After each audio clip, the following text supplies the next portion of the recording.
O projeto estrutural da família. Texto áureo. E disse o Senhor Deus: não é bom que o homem esteja só. Far-lhe-ei uma adjutora que esteja como diante dele. Gênesis capítulo 2, versículo 18. Verdade aplicada. A criação da família é uma obra de Deus, mas a sua administração é de responsabilidade dos seus membros. Objetivos da lição: refletir sobre o projeto divino chamado família, mostrar que a família precisa estar firmada em Deus e ressaltar as promessas que Deus tem para a família. Texto de referência: Gênesis capítulo 2, versículos 18 ao 24. E disse o Senhor Deus: não é bom que o homem esteja só. Far-lhe-ei uma adjutora que esteja como diante dele.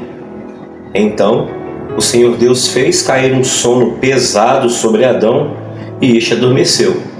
E tomou uma das suas costelas e cerrou a carne no seu lugar. E da costela que o Senhor Deus tomou o homem, formou uma mulher e a trouxe a Adão. E disse a Adão: esta agora é osso dos meus ossos e carne da minha carne. Esta será chamada varoa, porquanto do varão foi tomada. Portanto, deixará o varão seu pai e a sua mãe, e apegar-se-á à sua mulher, e serão ambos uma carne. Leituras complementares. Gênesis 12, versículo 3. Em ti serão benditas todas as famílias da terra. Salmo 68, versículo 6. Deus faz que o solitário viva em família. Atos 16, versículo 31. Crê em Jesus e serás salvo, tu e a tua família. Efésios 2,19. Somos família de Deus. Efésios 3,15. Toda a família nos céus e na terra toma o nome. Hebreus 13, versículo 4. Venerado seja entre todos o matrimônio. Motivo de oração: oremos para que o projeto de Deus sempre alcance mais e mais vidas. Introdução. Iniciamos este trimestre enfatizando que o casamento faz parte da formação da família como revelado no glorioso projeto de Deus logo após a criação do ser humano. Veremos que, além de criar, abençoar e capacitar, o Criador deu instruções e estabeleceu princípios que devem nortear ainda hoje a formação familiar. Capítulo 1. O projeto da família. A definição de projeto seria uma descrição escrita e detalhada de um empreendimento a ser realizado. Plano, planejamento, intenção de fazer ou realizar algo. Todo projeto tem um arquiteto. Deus foi o engenheiro e o desenhista, o mentor, o criador, o idealizador, o pai da concepção. Todo projeto teve um início, e esse projeto foi concebido ainda no Jardim do Éden. Gênesis capítulo 2, versículo 18 ao 24. 1.1. Finalidades do projeto. Primeiro, não deixar o homem só. Companheirismo.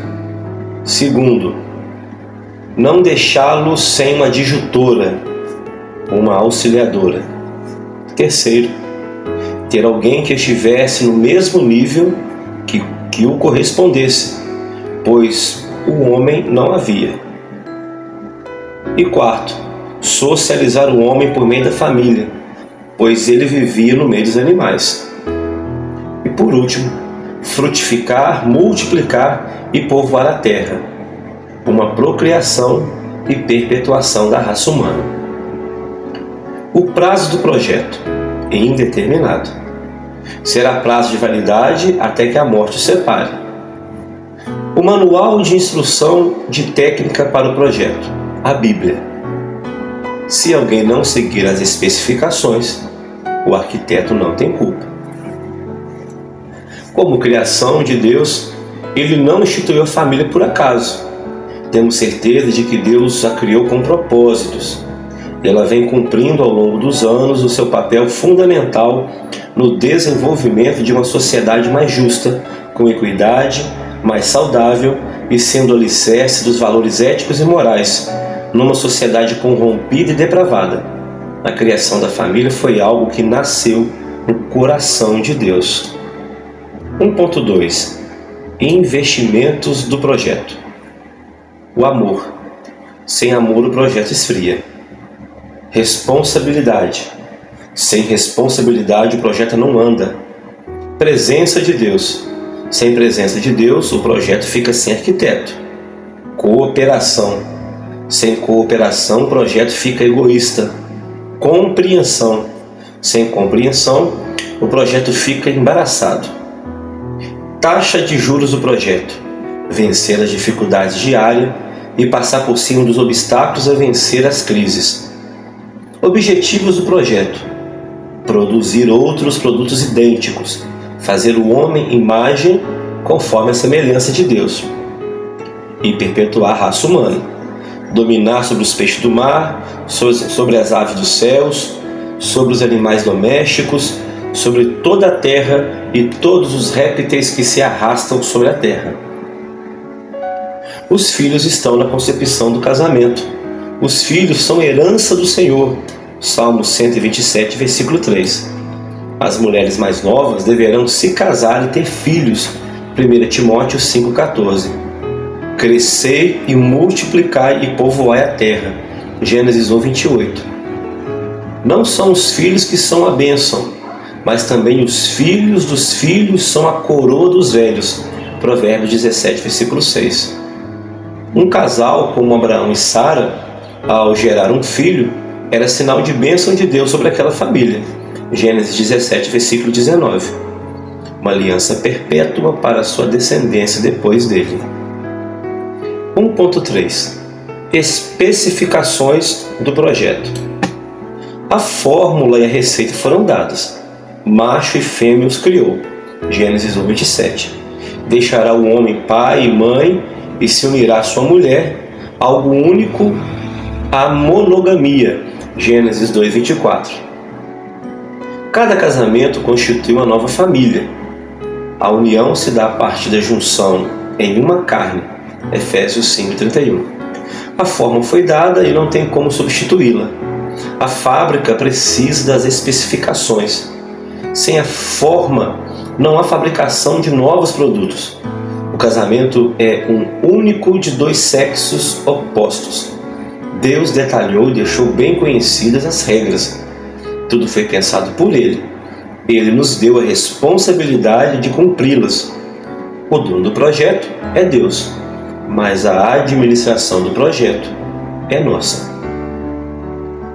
O modelo original de família está relatado na Bíblia Sagrada e foi criação exclusiva de Deus. Ela foi concebida para ser a célula mais importante da sociedade, constituída a partir do casamento, e que é único de duas pessoas de sexo diferente para procriarem e povoarem a terra. O primeiro casal Deus se encarregou de criar, Gênesis 1, 27. Então, a procriação e a perpetuação da espécie humana ficaram a cargo do homem e da mulher. Capítulo 1 de Gênesis, versículo 28. A família que cumpre o projeto de Deus na sua totalidade é um testemunho prático do desenvolvimento desse projeto divino e vivência da bênção do Criador. No capítulo 1, nós aprendemos que Deus é o Criador do projeto família. Capítulo 2. A família precisa estar firmada em Deus. Porque quem criou sabe preservar. Porque quem criou sabe consertar. Porque o cordão de 3 dobras não se rompe facilmente. Eclesiastes 4, versículo 12. O que diferencia o casamento do ímpio e do cristão é a presença de Deus. Ele é o grande reparador dos casamentos e famílias em crises. 2.1. O casamento é a base sólida e oficial para a implantação da família. Como encontramos no manual bíblico, o estabelecido no princípio é a formação de uma família a partir de um casamento. Para manter uma árvore genealógica, que é a ligação e origem familiar, para que cada ser humano cresça e se desenvolva em uma estrutura adequada para atender os vários aspectos envolvidos em uma história de vida, para que tenha laços e lastro, para que seja uma coisa digna e estruturada, para não viver em prostituição. As mais novas se casam, têm filhos e também são boas donas de casa. 1 Timóteo 5,14. O casamento é um pacto, uma aliança permanente e não experimental. Ninguém pode casar-se para ver se vai dar certo. Se não der certo, separa.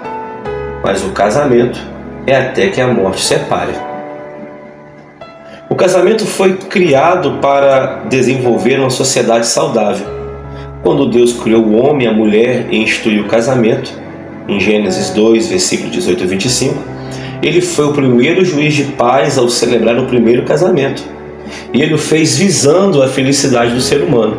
Porém, ao contrário do que muitos afirmam sobre o casamento, considerando-o como algo que estorva a liberdade humana, ele foi estabelecido a fim de que as pessoas pudessem viver satisfeitas, amparadas e felizes. Isso nos leva a concluir que é relevante na estruturação adequada da família a observância do casamento, como estabelecido no princípio. 2.2. A família deve cultivar a prática devocional. Os hábitos da leitura bíblica regular, a oração coletiva e individual e o de ouvir e cantar louvores no ambiente familiar muito contribuem na construção e manutenção de um ambiente harmonioso, saudável e edificante. Tais hábitos, além dos benefícios dentro de casa, também irão refletir na vida de seus membros quando em outros ambientes, como profissional, educacional e inclusive eclesiástico. A prática devocional é fundamental também para transmitir, solidificar e promover os valores cristãos, principalmente quando há crianças e adolescentes no seio da família.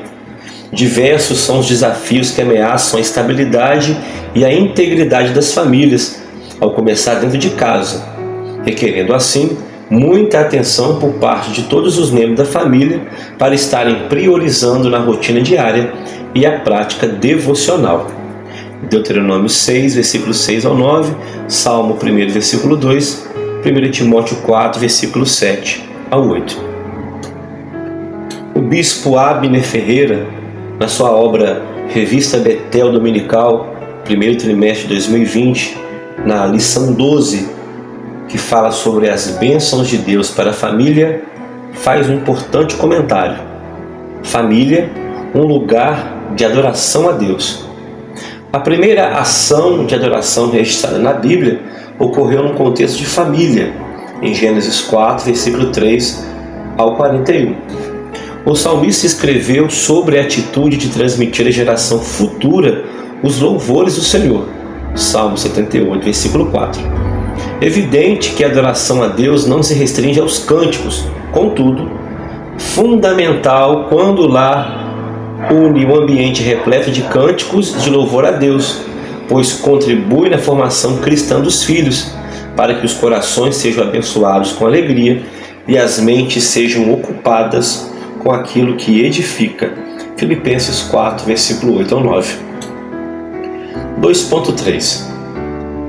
Todo matrimônio precisa cortar o cordão umbilical. Deixará o homem pai e mãe. Gênesis 2, 24. Se possível, geograficamente. Se possível, financeiramente. Se possível, emocionalmente. Se possível, nas tomadas de decisões.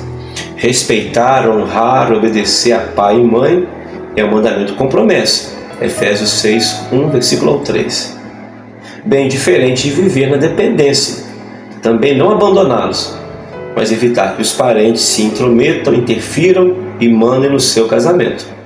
Não dê mais valor e atenção aos seus parentes do que ao seu cônjuge. Se tem que cortar o cordão umbilical, que se corte por completo, porque qualquer dependência é prejudicial. O Novo Comentário Bíblico, Antigo Testamento, deixa a seguinte instrução, abre aspas: no casamento, o homem deve deixar, no hebraico, azab, a sua família de origem e unir-se à sua esposa. Embora este conceito presuma a existência de uma casa distinta da casa dos pais, não significa afastar-se completamente dos laços que o ligam ao clã ao qual pertence. Até porque, no período patriarcal, esse tipo de família era bastante comum, próximo e interdependente. Fecha aspas. No capítulo 2, nós aprendemos que, de acordo com a palavra de Deus, a formação de uma família começa a partir de um casamento. Capítulo 3. As promessas de Deus para a família.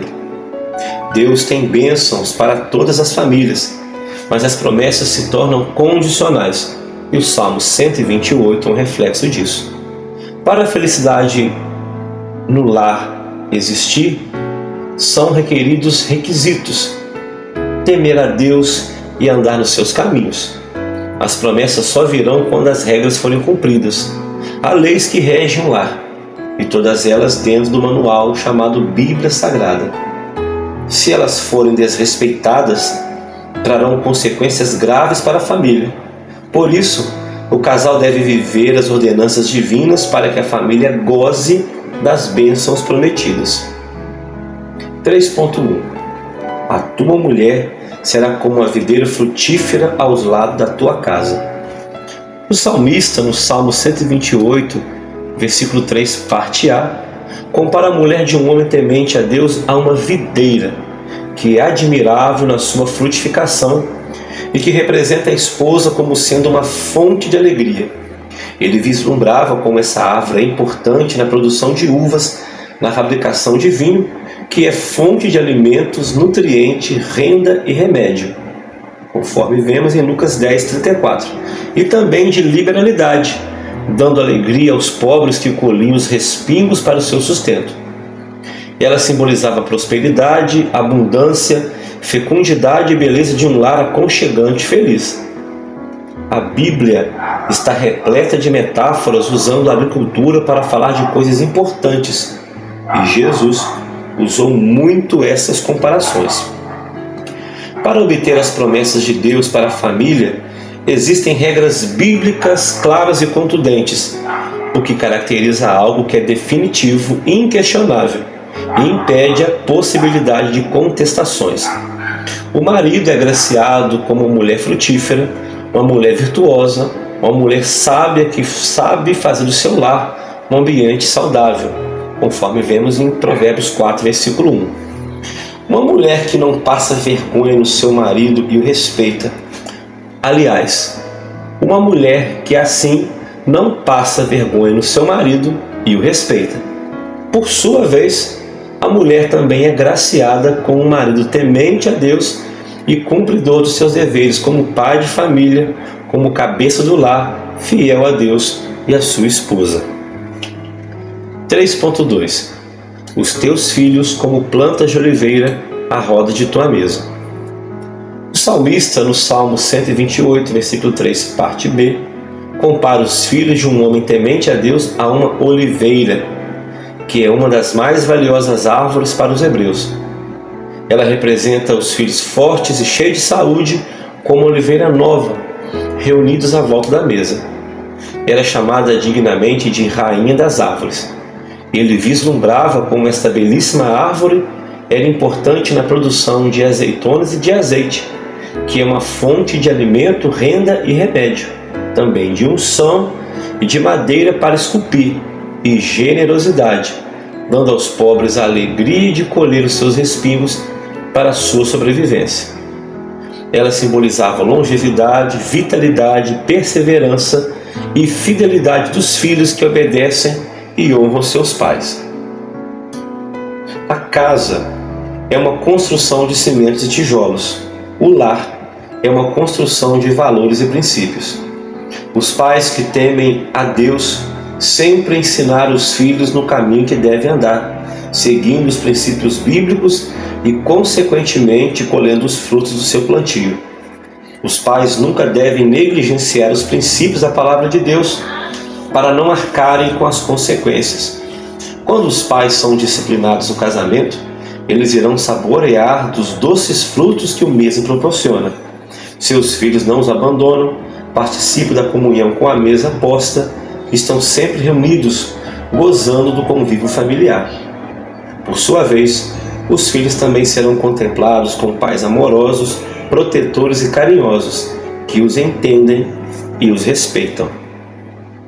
3.3 Viverás para ver os filhos de teus filhos. O salmista diz no Salmo 128, versículo 6, parte A: Como será abençoado o homem temente a Deus. A promessa de viver para ver os filhos dos filhos é empolgante e abençoadora. A chegada dos netos é algo indescritível. A emoção de ter os netos por perto ou poder participar de momentos com eles não tem preço. Tal experiência faz parte da porção que Deus prepara a famílias nessa terra. Ser avô e avó, e como amar o filho pela segunda vez. Há um ditado que diz que os netos são filhos com açúcar. Nessa relação, existem benefícios para ambos os lados. É impressionante como essas duas gerações trabalham a saúde física, emocional e psicológica uma da outra. O salmista está falando que terá uma vida longa para ver e se alegrar com seus netos. Que tamanha felicidade do homem cujo coração transborda de gratidão de ver a sua descendência, que são os filhos dos seus filhos. Conserva na memória as coisas boas que os seus filhos viram e conte-as aos seus netos. O salmista declara ainda que é bênção de Deus viver para ver o fruto dos frutos que representam mais uma corda do nosso coração e as meninas dos nossos olhos. O sábio diz em Provérbios 17, versículo 6, que os filhos dos filhos são uma coroa para os idosos e que o maior orgulho e alegria para os velhos são os seus netos. Os avós são agraciados e premiados contemplando a sua posteridade. Conclusão: a família jamais acabará, pois o projeto de Deus para o ser humano e o que Deus fez para o homem, ninguém poderá destruir. Para nós, os cristãos, é uma responsabilidade e uma honra lutar pelo nosso casamento e pela nossa família, cumprindo assim a palavra de Deus. Amém.